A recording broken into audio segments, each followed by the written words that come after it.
ESOPs क्या हैं, कैसे हम इनकी वैल्यू कैलकुलेट करते हैं, ये सब जानेंगे हम इस वीडियो में।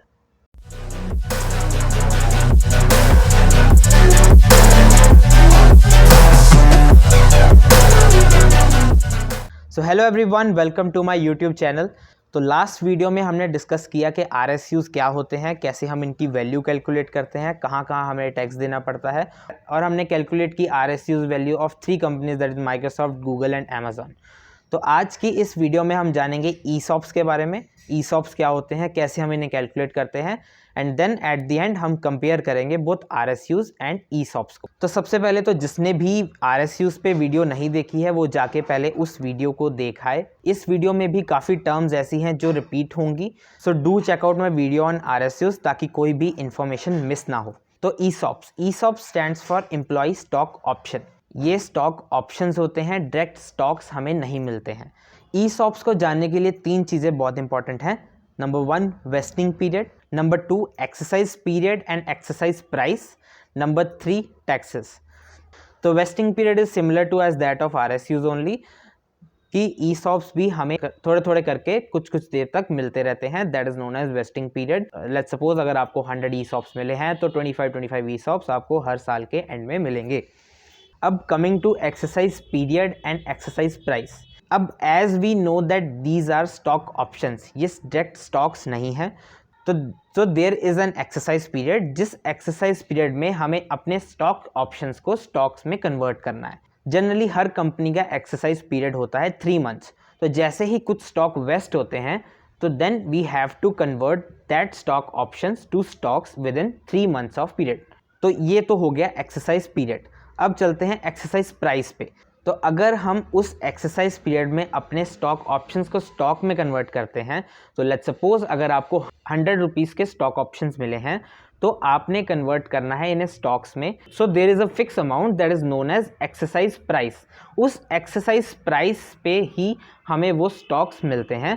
लेट्स सपोज अगर कंपनी ने डिटरमाइन कर लिया कि एक्सरसाइज प्राइस उनका 20 होगा, तो अगर आपको 100 रुपीज़ के स्टॉक्स मिले हैं तो divided by 20 that is 5 stocks, मतलब 5 स्टॉक्स आपको मिले हैं उस टाइम पे। तो exercise price is determined by the company only. Now coming to taxes. सबसे पहले टैक्स तो हमें तब देना पड़ता है when we convert this stock options to stock. अब क्योंकि गवर्नमेंट स्टॉक ऑप्शंस को हमारी एक एज एन इनकम ट्रीट करती है, so we have to give an income tax on this. जिस भी इनकम टैक्स स्लैब में हम होंगे उस हिसाब से ESOPs पे टैक्स लग के स्टॉक्स में कन्वर्ट हो जाएगा। लेट्स सपोज अगर आपको 1000 रुपीज़ के ESOPs मिले हैं और आप 20% स्लैब में आते हैं, देन 20% टैक्स कटने के बाद 800 रुपीज़ के ही स्टॉक्स आपको मिलेंगे। Then you can convert that stock options to stocks. और दूसरा टैक्स कब देना पड़ता है? जब हम ये स्टॉक्स को सेल करते हैं। अब ये टैक्स सेम होता है एज दैट ऑफ RSUs। तो ये सब चीज़ें हो गई इंपॉर्टेंट जानने के लिए ESOPs को। अब डिफरेंस देखते हैं ESOPs और RSUs में। सबसे पहले RSUs जनरली फैंग कंपनीज हमें देती हैं और ESOPs जनरली स्टार्टअप्स हमें देते हैं।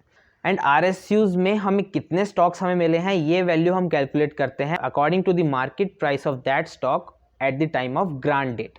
जब हमें वो stock at the time of joining grant हुए हैं उस दिन उस स्टॉक की जितनी वैल्यू होगी उस हिसाब से हम नंबर ऑफ स्टॉक्स डिटरमाइन करते हैं जो हमें मिले हैं। And in the case of ESOPs हम ये कैलकुलेट करते हैं according to the exercise price जो कंपनी अपने हिसाब से हमें बताती है। Now coming to taxes. सबसे पहले जब RSUs हमें मिलते हैं तो कंपनी 30% टैक्स खुद काट के हमें देती है, बट ये टैक्स हमें खुद बियर करना पड़ता है and in the case of ESOPs, क्योंकि हम खुद स्टॉक ऑप्शंस को स्टॉक्स में कन्वर्ट करते हैं तो ये टैक्स हमें खुद देना पड़ता है जो कि हमारे इनकम टैक्स स्लैब के हिसाब से होता है। और फर्दर जब हम कोई ESOPs या RSU सेल करते हैं then long term and short term capital gain tax जो लगता है वो दोनों ही केस में सेम है। तो ये थे डिफरेंस RSUs और ESOPs में। And I believe ESOPs is also good option to consider before joining any company, क्योंकि अगर आप किसी स्टार्टअप को ज्वाइन करते हैं and that startup is growing very fastly, revenue अच्छा जनरेट हो रहा है, अच्छे शेयर्स बन रहे हैं, then there may be a chance कि वो स्टार्टअप बहुत ज़्यादा ग्रो कर जाए कुछ साल के बाद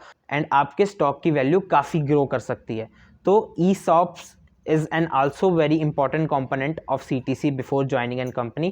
You should consider that too. So this was all about ESOPs. Thank you so much.